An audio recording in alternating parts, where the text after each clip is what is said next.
여러분 안녕하세요. 얼어뭉장입니다. 오늘 제 영상을 오해하지 말고 잘 들으셔야 돼요. 저는 제 경험 안에 있는 지식을 그냥 그대로 전달하는 거예요. 제가 뭘 막 욕을 안 먹으려고 빠져나가려는 게 아니라 이게 뭐 감정을 늘 영역이 아니거든요. 근데 저는 이걸 정말 느꼈거든요. 이런 기사가 나올 수밖에 없고 영원할 거예요. 그리고 지금 시장 상황을 오늘 이 얘기를 통해서 상당 부분 설명할 수가 있거든요. 그래서 기사들이 나오면 나올수록 자극적으로 볼 게 아니라 오늘 제가 말씀드리는 내용의 일환일 뿐이다라고 생각하시면 편할 것 같아요. 같이 한번 보시죠. 시청하시기 전에 구독하기, 좋아요, 멤버십 부탁드리고요. 멤버십 매주 토요일 라이브를 진행하고 있습니다. 3040 영끌족의 귀환 생애 첫 부동산 매수 20만 명 가까이 된다. 영끌한다. 3, 40대가 많이 산다. 이런 얘기를 하고 있는 겁니다. 지금 시장에 대해서는 제가 제 영상을 통해서 많이 말씀을 드렸어요. 시장 아직 좋지 않습니다. 제가 현장 나가서 시장 좋다라고 느낄 수 있는 지역보다 시장이 아직 안 좋다라고 느낄 수 있는 지역이 월등히 많습니다. 애매한 지역도 있고 상승 중인 지역도 있고 다양해요. 그런데 시장을 전반적으로 펼쳐놓고 보면은 바닥을 다지고 회복하고 있다고 얘기할 수 있어요. 산무기 기준 분명히 전국 평균을 놓고 봐도 KB 시세를 봐도 부동산을 봐도 이제 회복하고 있다라고 얘기할 수가 있습니다. 그런데 많은 분들이 이런저런 얘기를 하시는데 제가 참 답답한 마음이 들어요. 지금 집을 누가 살까요? 이거는 막 우리가 복잡하게 생각할 필요가 없어요. 지금 집을 사시는 분들은 다주택자가 아니다가 제가 주장이 아니고요. 다주택자가 못 사요. 취득세 12.4%를 못 내요. 그리고 지금 한창 올라가고 있는 곳, 잠실이나 대치동이나 압구정이나 이런 데는 토지거래 허가구역이어서 취득세 때문에 다주택은 아예 못 사고요. 플러스 알파로 갭 투자로 아예 못 사고 대출도 제대로 안 나와요. 특례 보금자리론 때문이다? 그것도 안 나와요. 그런데 거래가 되면서 상승하고 있거든요. 다른 지역들도 거래량이 점차 올라가고 있거든요. 예전에 맞던 시장의 법칙이 지금 시장에 안 맞아요. 저한테 어떤 분이 말씀하시더군요. 채팅창에 이제 라이브 할 때 말씀하셨는데 여기저기서 말씀을 하신대요. 7월달, 8월달은 비수기니까 덜컹거릴 것이다. 내려갈 것이다. 원래 맞아요. 휴가철이고 비도 오고 이런저런 일이 있잖아요. 그건 맞는데 제가 뭐라고 답변 드렸죠? 모른다. 왜? 내가 지난 2021년도 말부터 특히 2020년도 임대차 3법 통과한 다음에 기존의 데이터가 안 맞는 게 너무 많다. 모른다는 거예요. 시장이 달라요.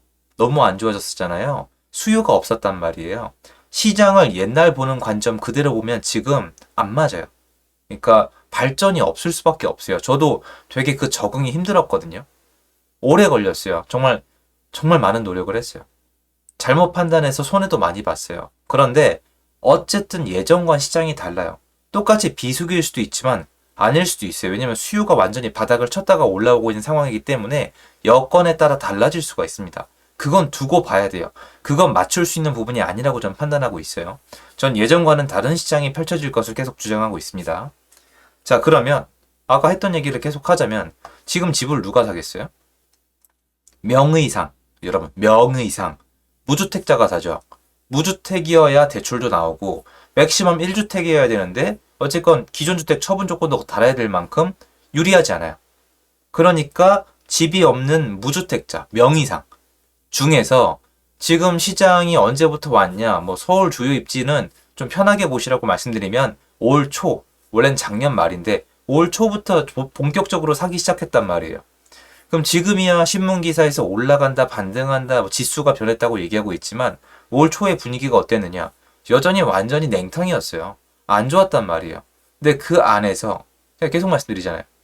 저는 이제 제 투자를 해나가야 되니까 지금 이 시기에 저만큼 거래를 많이 한 사람이 있기가 어려워요. 전 좋은 거래를 한 것도 아니에요. 시청자 여러분 중에 저 만난 사람도 있어요. 진짜로. 제가 기억나는 것만 두 분이에요. 제 집을 사가신 분이. 근데 그분도 저한테 말씀하셨어요.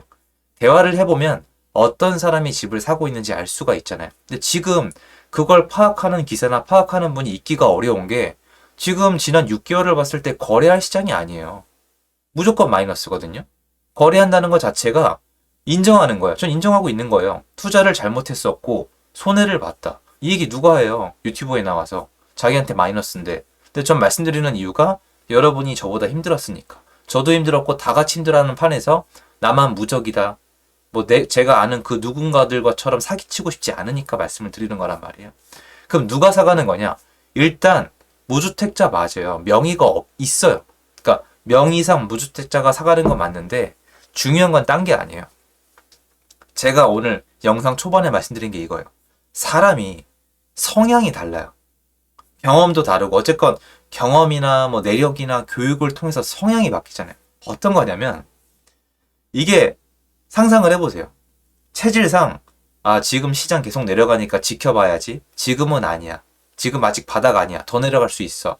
나는 반등하면 사야지. 아니면 난 반등해도 안 살 거야. 난 전세로 살 거야. 이런 사람이 있고 이거 역사적 통계 맞잖아요. 역사적으로 계속 이랬잖아요. 그게 아니라 우리 부모님이 집을 옛날에 폭락기에 샀는데 대박 났지. 내가 저번에 그 투자할 때 주식을 사봤는데 2020년도 바닥에 샀는데 대박이 났지. 내 회사 선배님이 그때 IMF 때 집을 샀는데 대박이 났지. 야, 이거 시장 진짜 아작이 났는데 한번 살까? 이런 사람이 있단 말이에요. 제가 오해하지 말아달라는 걸 말씀드릴게요. 여러분이 제 영상을 보면은 누가 더 우월하다, 누가 더 멍청하다 이렇게 저 절대 그렇게 생각 안 해요. 정말 오해하실 만한 영상 채널인 거 인정할게요. 근데 진짜 안 그래요. 영상을 다루다가 투자합시다, 더 잘 살아봅시다.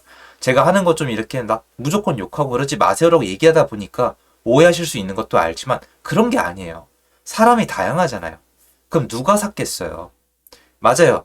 이쯤이면은 됐다. 이쯤이면은 바닥이다. 이때 집을 사는 게 어쨌건 맞더라. 난 사고 모르겠고 난 버티겠다.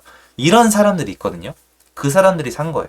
또는 그 사람들의 부모님이 사준 거예요. 왜냐면 제 물건도 부모님이 자녀분의 내 집 마련 해준 케이스가 있으니까. 자녀분도 어려요. 20대예요. 그러면 이 안에 있겠죠. 이게 중요한 게 아니에요. 지금 명의가 비어있는 사람 중에서 지금 이만하면 집을 사야겠다고 선택한 사람들이 있다는 거예요. 근데 그 안에 30대, 40대가 있나 보죠. 저는 별 의미 없다고 보거든요. 그러면 이분들의 부모님이 결정한 걸 수도 있고 이분들의 경험이 결정한 걸 수도 있고 이분들의 성격이 결정할 수도 있어요. 이분들이 위너냐? 아니에요. 역사적으로 우상향 해왔으니까 이럴 때 집 산 사람이 여태까지 이겼다, 웃었다라고 말씀을 드렸던 거지 이번엔 또 일단은 모르잖아요. 이분들이 좋은 선택을 했다는 게 아니에요. 그래서 지금 이런 기사가 계속 나올 거예요. 30대의 컴백, 영끌족의 컴백, 뭐 때문에 샀다 이런 얘기가 나올 건데 시장에는 늘 집 사는 사람이 있었고 지난 1년이 독특했던 거고 그 사람들 중에서 지금은 시장이 특이하잖아요. 일단 다주택자가 못 사요. 그리고 갭 투자가 진짜 잘 안 돼요. 옛날이랑 비교하면 갭 투자 난이도가 10배는 올라간 것 같아요. 너무 힘들고 보증금에 대해서 너무나 공포감을 느끼는 시절이기 때문에 지금 다주택자랑 갭 투자가 없단 말이에요. 그럼 누가 남아요? 무주택자가 남는데 무주택자는 올 초반 같은 시장에 집을 원래 안 사요. 이런 분위기에 누가 집을 사요? 내려가는데. 근데 이 안에서 성격상 이때 집을 살 수 있는 경험이나 지식이나 이런 분들이 계세요.